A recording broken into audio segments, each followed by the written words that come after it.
Learning Literature with Amy, where literature comes alive. In today's video, I am going to discuss a very important long question, character of Okonkwo from the novel Things Fall Apart. So let's get started. The first point is introduction. Okonkwo was the protagonist of the novel. Main character है, protagonist है इस novel का. He was the one who stands for Umuofia and Umuofians. Umuofia और Umuofians के लिए खड़े होने वाला एक शख्स था. अब जुमोफिया जो है वो उस विलेज का नाम है जहाँ पर ओकोनको रहता है. तो वो अपने जो साथ के रहने वाले विलेजर्स थे उनके लिए हमेशा खड़ा रहा, उनकी हेल्प उसने हमेशा की. ठीक है, जितना भी जुमोफियन कल्चर है, ट्रेडिशंस हैं, सेरेमनीज़ हैं, पॉलिटिकल और सोशल सेटअप है जुमोफिया का, वो सारा का सारा रिप्रेजेंट किया गया है थ्रू द कैरेक्टर ऑफ ओकोनको. ठीक है, ओकोनको जो है वो एक स्टबन शख्स था. ना व्हाट इज स्टबन? स्टबन का मतलब होता है ज़िद्दी. ठीक है, इम्पेशेंट भी था. उसके अलावा एक फियर ड्रिवन कैरेक्टर है जिसके अंदर कोई खौफ नहीं है. ठीक है, अब ये रिप्रेजेंट करता है पावर और टॉक्सिक मैस्कुलिनिटी को. ठीक है, नेक्स्ट हमारे पास क्या है कि जो ट्रेडिशनल वैल्यूज़ हैं वो भी ओकोनको के कैरेक्टर के थ्रू रिप्रेजेंट की गई हैं. ठीक है, अब वो जो था, ही was the one who was ashamed of his father. ठीक है, अपने फादर की वजह से शर्मिंदा था. उसके फादर का नाम है जुनोका. ठीक है, अब उसका रीज़न क्या है? क्योंकि जुनोका जो है वो एक ऐसा शख्स है जो कि कर्ज़ों में डूबा हुआ शख्स है. ठीक है, हमेशा दूसरों से कर्जे लेता रहता है और फाइनेंशियली भी वो एक अनसक्सेसफुल शख्स है.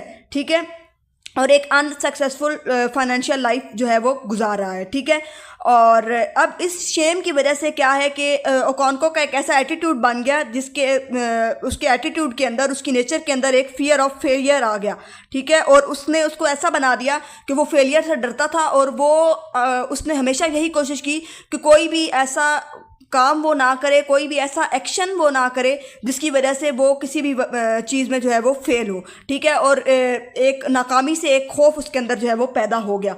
ठीक है, कुछ क्रिटिक्स ने उसको ट्रेजिक हीरो कहा है.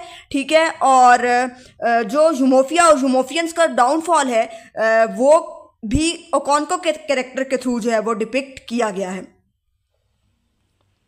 Now coming towards the next slide, और वो क्या है कि उसमें हमें सबसे पहले जो है वो ओकोनको की फिज़िकल अपीयरेंस जो है उसके बारे में पता चलता है. तो फिज़िकल अपीयरेंस में क्या है कि ओकोनको जो है वो एक ऐसा शख्स है जो कि टॉल है. ठीक है, उसका लंबा कद है. उसके अलावा क्या है कि उसकी बुशी आईब्रोज हैं, उसकी एक वाइड नोज़ है. ठीक है, और उसके फेस पर वो वाइड नोज़ है. ठीक है, एक बड़ी सी उसकी नाक है. ठीक है, और उसके अंदर वो किस तरह का लगता है कि वो एक शायद सिवियर किस्म का शख्स है और वो एक हार्श किस्म का शख्स है. ठीक है, और बहुत ज़्यादा स्ट्रिक्ट किस्म का शख्स लगता है वो. ठीक है, और he used to snore while sleeping. ठीक है, अब क्या है कि जब वो सो रहा होता है तो उस वक्त वो खराटे लेता है. ठीक है, और ही ब्रेथ हैवीली. ठीक है, बड़े हैवी किस्म के जो है वो सांस लेता था. हैवी तरीके से वो जो है वो सांस लेता था.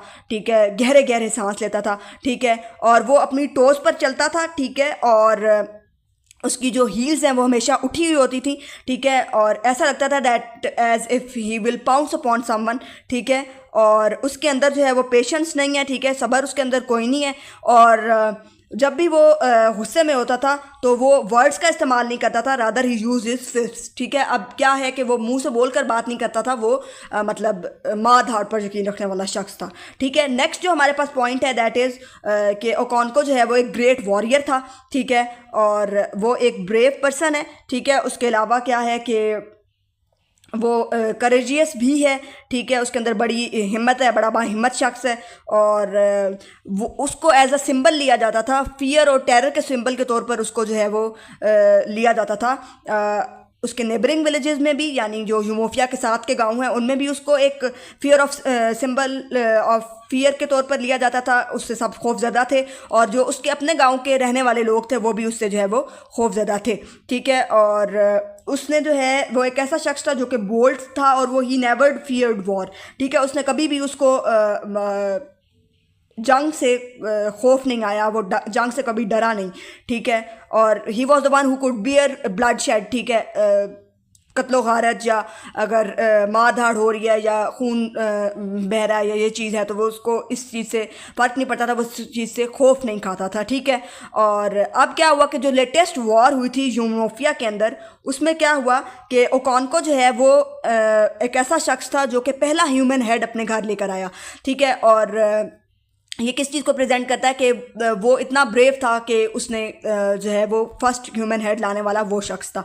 लेकिन वो जो पहला ह्यूमन हेड वो घर पर लेकर आया लेटेस्ट वॉर में, वो ओकॉनको के लिए 5th हेड था, यानी इससे पहले वो 4 हेड्स घर ला चुका था, ठीक है। अब नेक्स्ट जो हमारे पास चीज़ है दैट इज़ कोटेशन, ठीक है। अब यहाँ कोटेशन क्या है, जैसे कि आप लोग देख सकते हैं, कोटेशन में वो कह रहा है कि if a man comes into my hut and defecates on the floor what do I do, मुझे क्या करना चाहिए। Do I shut my eyes, क्या मैं अपने आंखें बंद कर लूँ। नो, वो कह रहे हैं no. I take a stick and break his head, that is what a man does, ठीक है। वो कह रहे हैं कि मैं एक छड़ी लूँगा, एक स्टिक लूँगा और उससे जो है मैं उसका सर फाड़ दूँगा, ठीक है। अब उसको एक ग्रेट मैसेंजर के तौर पर चूज़ किया गया था, ठीक है। एक ग्रेट मैसेंजर के तौर पर उसको चूज़ किया गया और उसको मबाइना में जो है वो भेजा गया था, मबाइना में, ठीक है। MBAINA, मबाइना जो है उसकी मदर का विलेज है, ठीक है। और वहाँ पर उसको भेजा गया था, वहाँ पर भी उसको जो है वो बहुत इज़्ज़त के साथ और बहुत ज़्यादा जो ऑनर है उसके साथ उसको ट्रीट किया गया, बहुत ज़्यादा उसको अच्छे तरीके से ट्रीट किया गया। और जब 2 दिन बाद वो लौटता है अपने विलेज, तो उसके पास क्या होता है कि he went back with a 15-year-old boy, ठीक है, जिसका नाम था इक्युमिफुइना, और एक यंग वर्जन थी जो कि वो साथ लेकर आया था। अब इससे क्या समझ आती है कि जो भी उनका नुकसान हुआ था उसकी भरपाई के तौर पर उनको जो है वो इक्युमिफुइना और एक यंग वर्जन यानी एक कंवारी लड़की जो है, जवान कंवारी लड़की उनको दी गई थी, ठीक है। अब नेक्स्ट जो हमारे पास पॉइंट है वो है रेसलर। तो ओकॉनको एक रेसलर भी था, ठीक है। अब जब वो एक जवान शख्स था, एक यंग शख्स था, तो उसने एक जो है फेम हासिल किया, उसको शोहरत मिली एक ग्रेट रेसलर के तौर पर, ठीक है। जितने भी 9 के 9 विलेजेस थे, यानी अपना विलेज भी और उसके अलावा जो बाकी विलेजेस थे उनमें भी उसको जो है एक शोहरत मिली एक रेसलर के तौर पर, ठीक है। और अब उसने बेसिकली जो है एमिलियंस द कैट जो थी उसको मारा था, ठीक है। और वो एक ऐसा रेसलर था जो कि अनबीटेबल था फॉर द लास्ट 7 ईयर्स, ठीक है। लास्ट 7 ईयर्स से कोई भी उसको मार नहीं पाया था, लेकिन ओकॉनको ने उसको मारा, ठीक है, एमिलियंस द कैट को। और उस वक्त जब ओकॉनको ने उस एमिलियंस द कैट को मारा तो उस वक्त वो खुद सिर्फ 18 साल का था, ठीक है।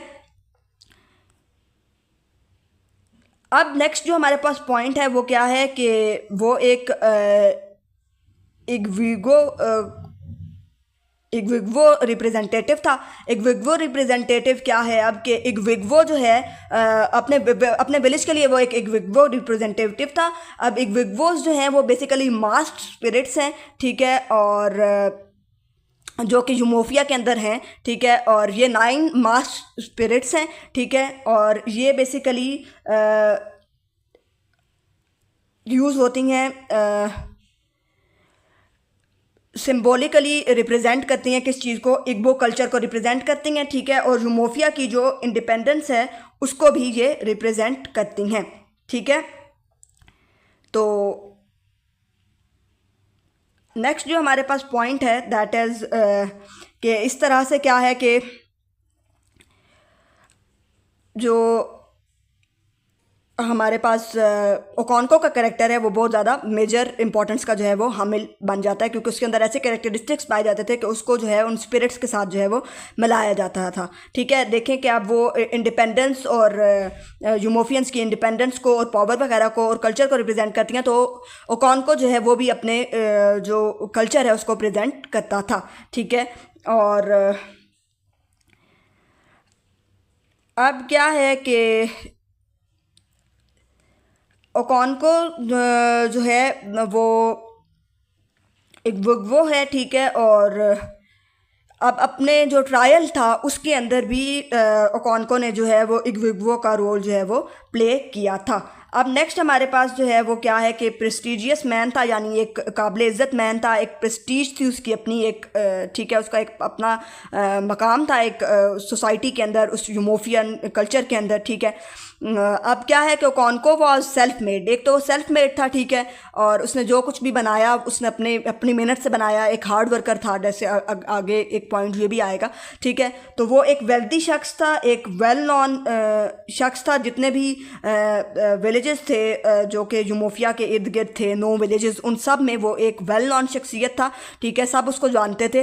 और उसका जो फेम था, उसकी जो शोहरत की वजह थी, वो उसका हार्ड वर्क था, जैसे मैंने अभी आपको पहले बताया, ठीक है। और उसकी अपनी पर्सनल कुछ अचीवमेंट्स ऐसी थी जिनकी वजह से वो बहुत ज़्यादा फेमस था, ठीक है। और उसका जो फादर था यूनोका, वो जो है he was a drunk person, ठीक है, एक इस तरह का शख्स था जो कि हर वक्त ड्रंक होता था, और वो बहुत ज़्यादा कर्ज़ों में डूबा हुआ शख्स था, ठीक है। और वो अपने जो उसकी फैमिली थी उसको भी जो है वो फूड प्रोवाइड नहीं कर सकता था। ये देखें, आप यहाँ देखें कि he was the one who couldn't provide enough food to his own family, ठीक है, उनको he couldn't provide them enough to eat, ठीक है। और अब नेक्स्ट क्या है हमारे पास कि अब अपने फादर के साथ उसका एक कंट्रास्ट बनता है, वो अपने फादर से जो है वो बिल्कुल डिफरेंट था, ठीक है।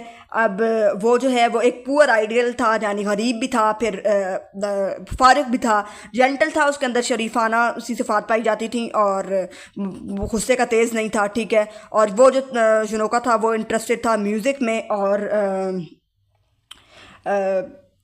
म्यूज़िक के साथ साथ वो बड़ा हाईली इमोशनल किस्म का बंदा था, ठीक है। और ओकोंको जो है वो ब्रेव था, ठीक है, बहादुर था, ठीक है, वेल्दी था, और वायलेंट था, उसके अंदर वायलेंस पाया जाता था, ठीक है। और वो जो है वो ख़िलाफ़ था म्यूज़िक के और किसी भी इमोशन को प्रेजेंट करने के, ठीक है। और वो एक मैन ऑफ एक्शन था, यानी वो बोलने से ज़्यादा करने पे यकीन रखता था। और उसने जब वो जवान था अभी, तो उसने अपना एक शोहरत हासिल कर ली, क्योंकि वो एक ग्रेट रेसलर के तौर पर सामने आया, ठीक है। और उन सारे 9 के 9 विलेजेस में, ठीक है। और उसके जो हैं वो 2 बार्न्स थे फुल ऑफ जैम्स, यानी उसके पास काफ़ी ज़्यादा क्रॉप्स भी थी, ठीक है। जैम जो है वो उनकी एक मैनली क्रॉप मानी जाती थी, ठीक है। और जब उसने अपनी तीसरी बीवी की शादी की, तो उसने अपनी जो करेज है उसको प्रेजेंट किया ट्राइबल वॉर्स के अंदर, ठीक है, जो कबीलों के अंदर जंगें हुई उनमें, और उसको 2 टाइटल्स मिले, ठीक है। और उसके अलावा क्या था कि वो एक बोल्ड शख्स था, ठीक है, जो कभी भी वॉर से नहीं डरता था। और वो जैसे मैंने पहले बताया, he was the one who could wear bloodshed, और फिर वो ट्रस्टवर्दी था और उसकी रिस्पेक्ट की जाती थी थ्रू आउट द यूमोफिया, ठीक है, इन ऑल द विलेज, ठीक है। और वो एक ग्रेट मैसेंजर के तौर पर चूज़ किया गया, जैसे मैंने आपको पहले बताया, और उसको बहुत ज़्यादा ऑनर के साथ जो है वो ट्रीट किया गया। और 15 ईयर्स ओल्ड क्यूमिफुना को लेकर वो आता है। ये मैंने सारी बात आपको पहले बता दी है। नेक्स्ट हमारे पास क्या है कि वो उसको फिर वो इतना इम्पॉर्टेंट था कि जो क्यूमिफिना जब उसके साथ आता है, तो क्यूमिफिना ही को जो है वो क्यूमिफिना को जो है वो ओकोंको के ही हवाले किया जाता है, ठीक है। और ये जो चीज़ है, ये कि वो उसका ब्रॉटअप करे, ये चीज़ हमें क्या बताती है? It speaks about the prestige और prominence and place of Okonkwo among the Umuofians के उसी के हवाले किया जाता है, क्योंकि वो इतना इंपॉर्टेंट था कि उन्होंने कहा कि हम इसको प्रेजेंट कर देते हैं। अब नेक्स्ट हमारे पास जो पॉइंट है दैट इज़ गुड फादर। तो ओकोंको एक अच्छा फादर था, ठीक है, और वो एक हार्ड वर्किंग शख्स था, ठीक है। और वो अपनी जो फैमिली है उसको फाइनेंशियली प्रोवाइड कर सकता था, फाइनेंशियली सपोर्ट कर सकता था, उनको अच्छा खिलाता था, अच्छा पिलाता था, अच्छा पहनाता था, ठीक है। और अच्छे से उसने अपनी फैमिली को जो है वो रखा हुआ था, ठीक है। और वो जिन्मा से बहुत ज़्यादा मोहब्बत करता था। अभी जिन्मा कौन है? जिन्मा उसकी बेटी है, ठीक है। और सबसे ज़्यादा अपने बच्चों में जिन्मा से वो मोहब्बत करता था, और जिन्मा जो है वो उसको बहुत ज़्यादा अंडरस्टैंड करती थी, ठीक है। और जब वो एक्यूमिफिना को मारकर वापस आता है, ठीक है, एक्यूमिफिना को मारना उसकी मजबूरी होती है, एक्यूमिफिना को मारना नहीं चाहता होता, तो वो बहुत ज़्यादा मेंटली डिस्टर्ब होता है। जब वो एक्यूमिफिना को मार के आता है तो ही डिडंट ईट एनीथिंग, ठीक है, और 3 दिन के लिए उसने जो है वो कुछ नहीं खाया था, ठीक है। तो अब क्या होता है कि इज़िन्मा ही वो होती है जो कि खाने को तैयार करती है और वो लेकर जाती है अपने वालिद ओकोंको के पास ताकि वो कुछ खा ले, ठीक है। और वो उसको इस तरह से लव करता होता है, he loved her with the wish that she वरा बॉय, ठीक है, वो चाहता होता कि काश ये एक लड़का होती, ठीक है। और अब नोए जो उसका बेटा है, ठीक है, जो उसका एल्डेस्ट सन है, सबसे बड़ा उसका बेटा है, उसको वो बेसिकली कंपेयर करता है अपने फादर के साथ, और वो समझता है कि बहुत ज़्यादा अपने दादा पे गया है और बहुत ज़्यादा अपने मतलब ओकोंको को समझता है कि ये बहुत ज़्यादा मेरे वालिद जुनोका जैसा है, ठीक है। और as an object of criticism जो है नोए जो है वो हमें नज़र आता है, ठीक है, जब वो छोटा होता है, क्योंकि उसका जो फादर है वो उसके ऊपर हमेशा जो है वो क्रिटिसाइज़ करता रहता होता है, ठीक है। और इमोशनली अनफिल्ड ही रहता अनफुलफिल्ड ही रहता है, क्योंकि जाहिर है कि उसका फादर जो है उसको हर वक्त क्रिटिसाइज़ करता होता है, ठीक है। और ओकोंको जो है उसका लव जो है वो हमें नज़र आता है एक्यूमिफिना के लिए भी, ठीक है, और वो एक्यूमिफिना के साथ बैठना जो है वो पसंद करता होता है, ठीक है। और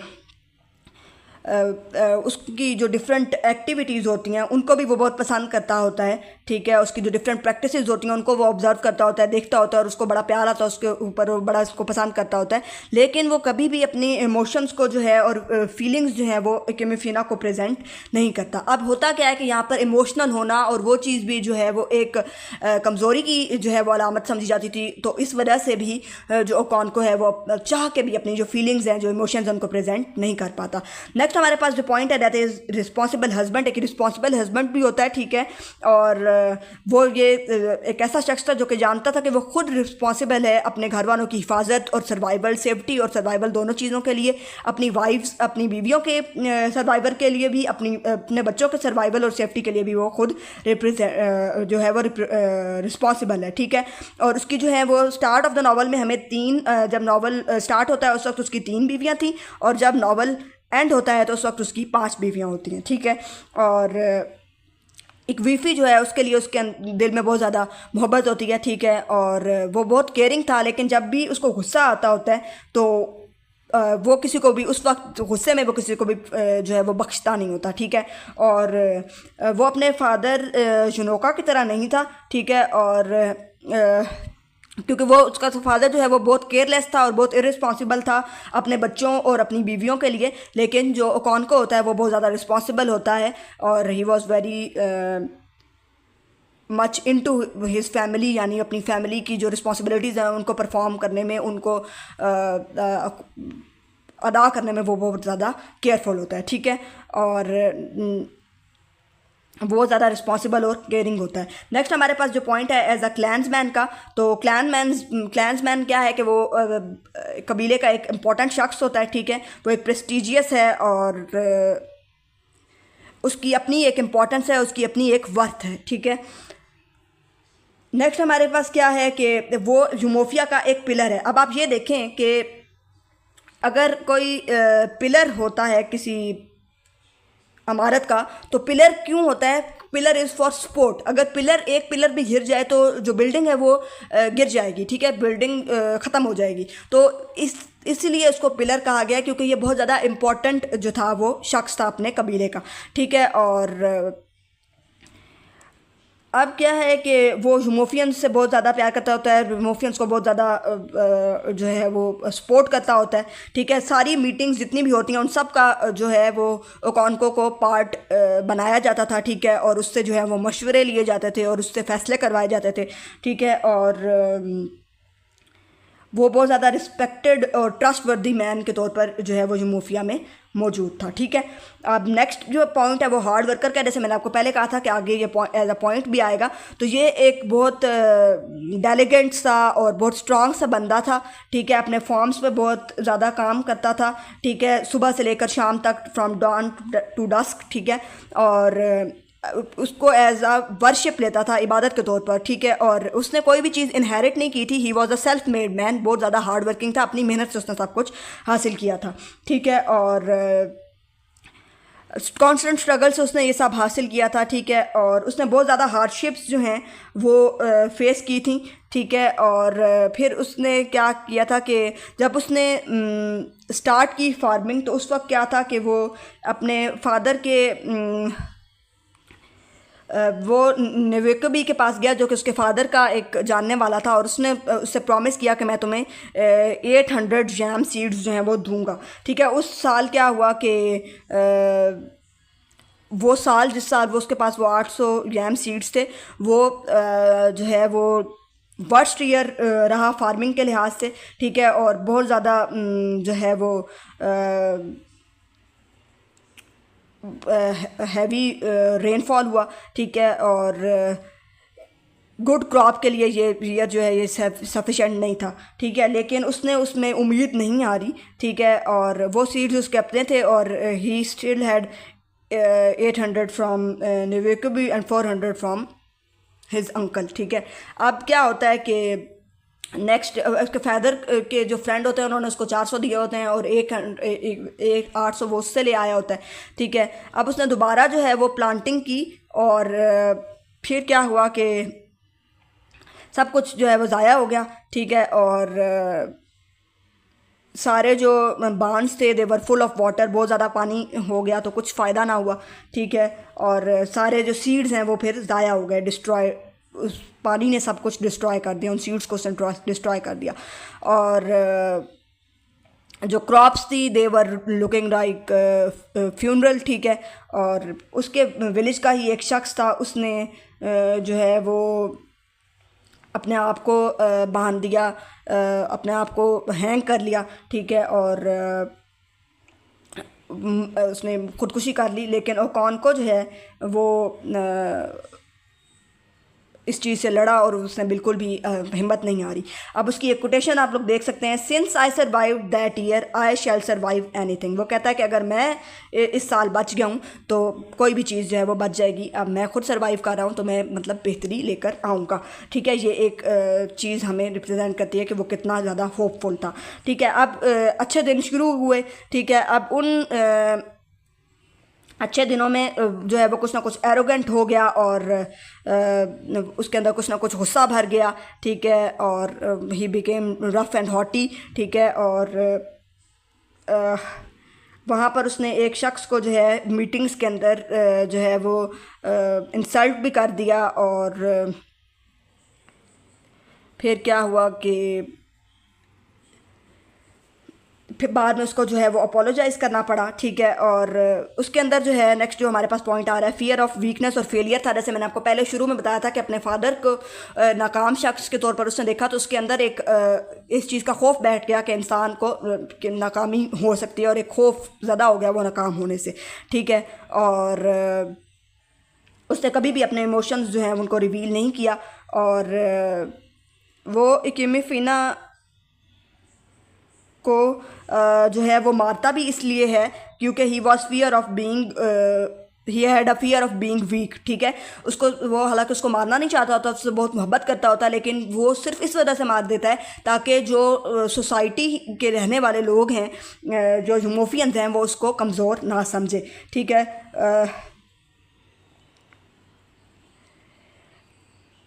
अब नेक्स्ट जो हमारे पास चीज़ है दैट इज़ के अब वो अपने बच्चों से मोहब्बत करता होता है, लेकिन उसके बावजूद वो उनको एंगर के साथ ट्रीट करता होता है, ठीक है। और इस चीज़ को जो है वो as a sign of weakness लिया जाता है कि कोई लव या कोई भी इमोशन जो है वो कोई प्रेजेंट करे, ठीक है। तो इस वजह से वो अपने बच्चों के साथ जो है वो मोहब्बत का इजहार कभी भी नहीं करता, ठीक है। इसी वजह से वो नोए इकिमिफिना और सब लोगों को he treated them with heavy hand, ठीक है। उनके ऊपर एक सख्ती वाला जो बिहेवियर है वो कुछ ना कुछ वो रखता होता है, ठीक है। अब ओकॉनको को जो है वो एग्ज़ाइल भी जो है वो फेस करनी पड़ती है, यानी जलावतनी भी जो है वो उसको काटनी पड़ती है। अब होता क्या है कि उसका जो एक विलेज होता है, ठीक है, वहाँ पर उसको जाना पड़ता है। उसकी जो उसका जो मेटरनल विलेज होता है, जो उसकी मदर का विलेज होता है, वहाँ पर उसको जाना पड़ता है, ठीक है, मबानता में। और वहाँ पर जो है वो जाकर रहता है और 7 साल के लिए उसको वहाँ पर जाकर रहना पड़ता है और अपने वो वहाँ पर अपने फादरलैंड को बहुत ज़्यादा मिस करता होता है। ठीक है, उसके जो अंकल होते हैं, ठीक है, वो उसको जो है वो कंसोल करते हैं और उसको जो है वो एक पीस ऑफ लैंड भी देते हैं ताकि वहाँ पर वो जो है वो प्लांटेशन कर सके। ठीक है, और वहाँ पर वो हट्स बनाता है। फिर अपने एग्ज़ाइल पीरियड के दौरान वो बहुत ज़्यादा मेहनत करता है, ठीक है, अपनी फैमिली के सर्वाइवल के लिए। और फिर क्या होता है कि जब पीरियड ऑफ एग्ज़ाइल ख़त्म होता है तो वो अपने लोगों के लिए एक पार्टी मतलब एक दावत का जो है वो अरेंज करता है। ठीक है, और एक फ़ीस्ट का अरेंज करता है, एक दावत का एहतमाम करता है। ठीक है, और उसका मकसद क्या होता है, the feast was a type of thanks to them. ठीक है, उनको एक तरह का शुक्रिया कहने के लिए वो एक फ़ीस्ट का अरेंज करता है, उसमें सारे अपने रिलेटिव्स को जो है वो इन्वाइट करता है। ठीक है, नेक्स्ट जो हमारे पास पॉइंट है दैट इज़ ऑब्सेशन। अगर ओकोंको की ऑब्सेशंस की हम बात करें तो हमें कौन कौन सी ऑब्सेशंस नज़र आती हैं कि वो कभी भी अपने आप को वीक नहीं वीक शख्स के तौर पर प्रेजेंट नहीं करना चाहता होता। ठीक है, और वो अपने फादर जैसा नहीं बनना चाहता होता। ठीक है, और वो कभी भी अपनी ज़िंदगी में he never wanted to be womanly. ठीक है, अब वुमेंस के अंदर कुछ ऐसे इमोशंस होते हैं जो कि उनको वीक बनाते हैं, तो वो कभी भी वुमनली नहीं बनना चाहता होता। वो एक मैस्कुलिन उसके अंदर जो चीज़ होती है उसको डोमिनेंट रखना चाहता होता है और वो किसी भी किस्म की वीकनेस को शो नहीं करना चाहता होता और अपनी कैरेक्टर की किसी भी वीकनेस को सामने नहीं लाना चाहता होता। और ये उसका लाइफ लॉन्ग ऑब्सेशन था। ठीक है, और पूरी ज़िंदगी उसको यही ऑब्सेशन रहा और वो एक स्ट्रॉन्गेस्ट शख्स, एक बहुत ज़्यादा बहादुर शख्स बनना चाहता होता है और वो एक बहुत ज़्यादा ब्रेव वॉरियर, एक बहादुर जंगजू बनता है और एक अनबीटेबल रेसलर भी वो इसीलिए बनता है। ठीक है, और वो कभी भी वीकर पर्सन के तौर पर अपने आप को सामने नहीं लाना चाहता होता और वो चाहता होता है कि वो स्ट्रॉन्गेस्ट पर्सन के तौर पर सामने आए। ठीक है, अब नेक्स्ट जो हमारे पास पॉइंट है वो एक ट्रू पैट्रियट था, उसके अंदर एक हुब्बुल वतनी का जज्बा भी था।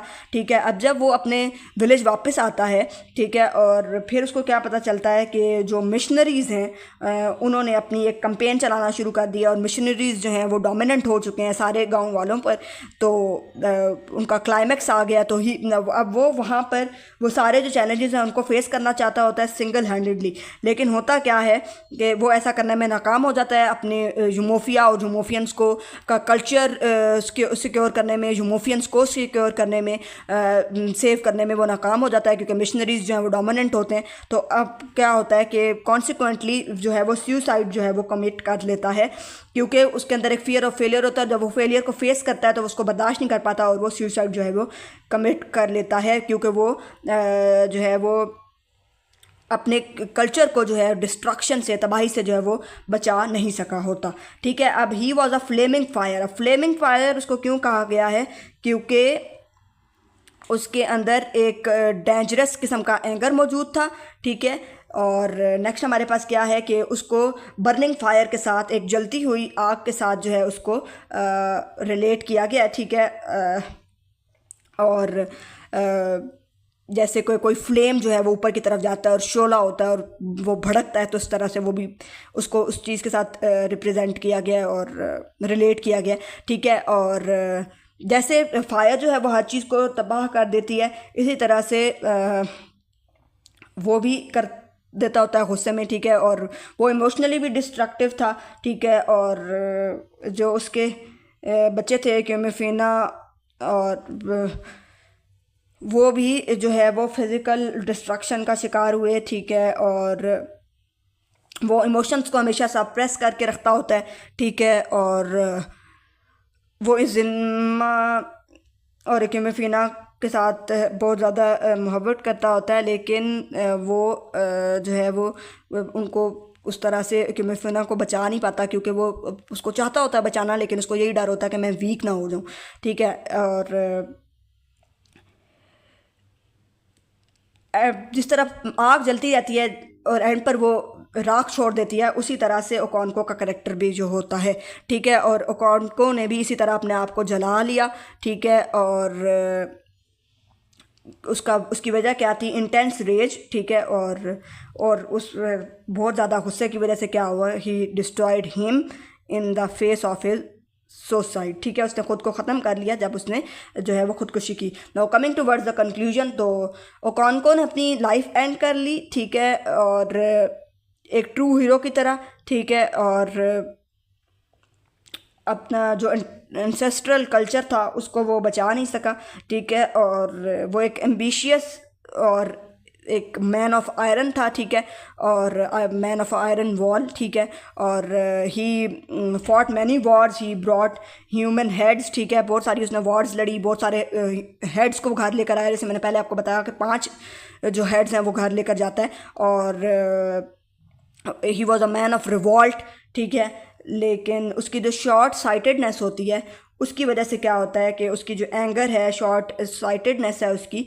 इन सारी चीज़ों ने क्या किया कि रैशनेस उसकी, उसका वायलेंस, ठीक है, ये सब रिज़ल्ट किस चीज़ के तौर पर होता है, एक ट्रैजिक एंडिंग होती है उस रैशनेस, उस एंगर की वजह से। तो उसका जो ट्रैजिक फ्लॉ है बेसिकली, जिसकी वजह से उसको सब ने ट्रैजिक हीरो कहा है, वो एंगर है, ठीक है, और अब ये सारी जो हीरोइक क्वालिटीज़ हैं इन पर पानी फिर गया बिकॉज ऑफ दैट एंगर, ठीक है, दैट वायलेंस, दैट रैशनेस, ठीक है, और वो अपने आप को चेंज करने में नाकाम रहा, ठीक है, चेंज सर्कमस्टांसिस के बिहाफ पर, यानी हालात बदले तो वो अपने आप को बदल नहीं सका, वो अपने आप को हालात के मुताबिक ढाल नहीं सका, जिसकी वजह से वो नाकाम रहा, उसको एंड पे सुसाइड कमिट करनी पड़ी, ठीक है, और उस यही वजह थी कि वो सर्कमस्टांसिस के साथ ख़ुद को चेंज नहीं कर सका, और इसी चीज़ ने उसको पुश किया कि वो अपनी ही लाइफ जो है उसको एंड कर ले। Now coming towards the outline, इस क्वेश्चन की एक ओवरऑल आउटलाइन यहाँ मैंने लिखी है, ठीक है, तो इसमें जो हमारे पास पॉइंट्स हैं उनमें सबसे पहले पॉइंट हमारे पास इंट्रोडक्शन का है, ठीक है, देन एज फिज़िकल अपीयरेंस, ठीक है, then is as a warrior, फिर हमने एज अ रेसलर डिस्कस किया, ठीक है, प्रेस्टिजियस मैन के तौर पर हमने उसको डिस्कस किया, एज अ फादर हमने डिस्कस किया, एज अ हस्बैंड डिस्कस किया, एज अ क्लैंसमैन हमने डिस्कस किया, ठीक है, हार्ड वर्कर के तौर पर हमने डिस्कस किया, फियर ऑफ वीकनेस भी उसमें था, ठीक है, उसका एग्जाइल हमने डिस्कस किया, ठीक है, उसकी ऑब्सेशंस हमने डिस्कस की, उसके अलावा हमने यहाँ पर जो है उसको डिस्कस किया as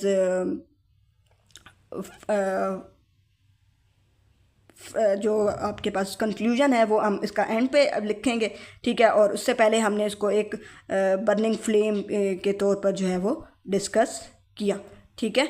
so this was all about today's lecture. This was all about this question. I hope it's clear. Like and share the video and don't forget to subscribe.